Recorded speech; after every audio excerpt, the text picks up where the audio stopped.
stipulated in law. I hasten to add that the list I'm going to read does not include the shadow cabinet, which will be communicated at the right time. Leader of the opposition in the 11th Parliament, the Honorable Matthias Nkuga, Member of Parliament for Nyendo Mukungwe. The opposition chief whip in Parliament, the Honorable John Baptist Nambeshe, Member of Parliament for Manjia County in Bududa District. Deputy Chief Opposition Whip in Parliament, Honorable Chibakutika Angeli, Jinja City Woman Member of Parliament. Commissioner of Parliament, the Honorable Zake Francis Uteli.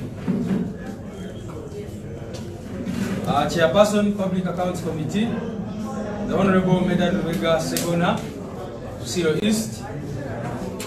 Vice Chairperson Public Accounts Committee, the Honorable Asman Basariwa, Ujigi Municipality. Chairperson Kosase, the Honorable Joel Besekezi Senyonyi, Member of Parliament Nakawa West.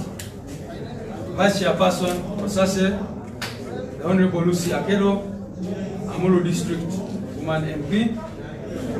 Chairperson Government Assurances Committee, the Honorable Betty Namboze Bachileke, Mukono Municipality. Vice Chairperson of the Government Assurances Committee, the Honorable Joseph Seumbu Gonzaga, Member of Parliament, Kalungu County West. The Chairperson Local Government Accounts Committee, the Honorable Ojara Martin Mapelusi, Bade Laibi Constituency in Buru District. Vice Chairperson Local Government Accounts Committee, the Honorable Paulson Lutamaguzi Semakula, Member of Parliament for Nakaseke South County. The whole nation already knows our group representative to the Pan-African Parliament, but for avoidance of doubt, the Honorable Patrick Nsamba Oshabe, Member of Parliament for Kasanda County North. Our representative in the Commonwealth Parliamentary Association is the Honorable David Kalwanga Chamuzi for Suju County. Our representative in the Interparliamentary Union, IPU, Honorable Flavia Kaluena Bagabe, she is a Kasanda District Woman MP. And finally, our representative on the Parliamentary Pension Fund, Honorable Hajat Aisha Kabanda, Tambala District Woman MP. The party has today also seconded and approved Honorable Joel Mutsha, the NUP Deputy President for Western Region, to the National Consultative Forum to be its Deputy Chairperson. So this is the leadership that has been so far constituted.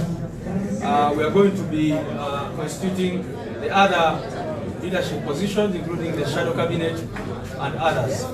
We congratulate those leaders who have been seconded by the party through its structures, and wish them all the best. We continue to say that we want to use these positions, most importantly, to advance the struggle for freedom and democracy in this, our country. God bless you. Uganda version. Ekibiina kya National Unity Platform kirina obuvunaanyizibwa okulonda abakulembeze mu mitendera egy'enjawulo abanatukiikirira mu bifo eby'enjawulo mu palamenti eyo. Ffe tutunudde palamenti nga front oba ate ng'ekintu ekyomugaso ennyo ekyenkizo mu lutabaalo olwojjako nakyemalira. N'olwekyo ekibiina nga bwe kize kibuulira eggwanga kijja kutwala buli kifo kyonna kyonna amateeka gekituwa okulaba nti olutalo lwaffe lugenda mu maaso.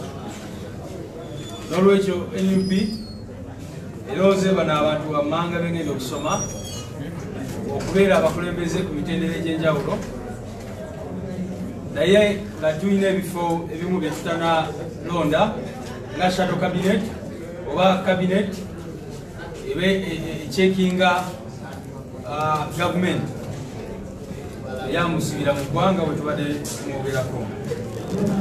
Agenda kukulira oludda lwaffe lwe tuyise minority. tetukiriza tuli mu opposition kubanga kama itwawangula akalulu tebatukka bubbi naye ate twagala bino ebifo tubitwale tubikozese okulwana. Anakulira oludda olwo ye Honorable Mathias Mpuuga, member wa Parliament owa Nyendo Mukumbwe ne Masaka. Opposition Chief Whip waffe oba Nampala wa Saidi yaffe ye Honorable Nambeshe John Baptist oyo ng'akiikirira Manjia County Bududa. Amumyuka ye Honorable Chebakutika Manjeri oyo nga mukyala akiikirira Jinja City Parliament. Commissioner wa Parliament wa Kamisona ye Honorable Zake Francis Kutebi oyo akiikirira Indiana Municipality Parliament.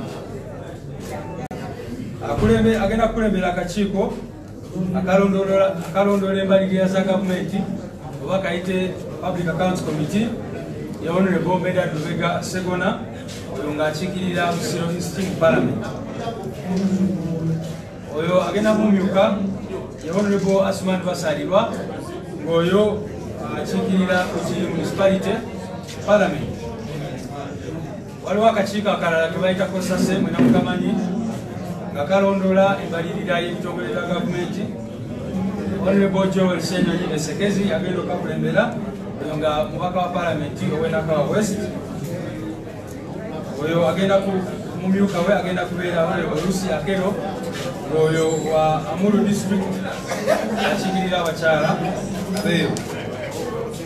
Agenda kulira akakiiko aka Government Assurances oba akalondoola ebisuubizo bya gavumenti ye Honorable Namboze Betty Bakireke oyo akiikirira Mukono Municipality Parliament. Amyukibwe Honorable Joseph Sewungu Gonzaga ow'e Kalungu West Parliament. Akakiiko ka local governments oba akabalirira gavumenti ez'ebitundu agenda kubeera Honorable Ojala Martin Mapenduzi ng'oyo akiikirira Badegla Ibi constituency eyo Gulu district. Agenda kumyukibwa Honorable Paulson Lutamaguzi Semakula ng'oyo yowena Kaseke South constituency.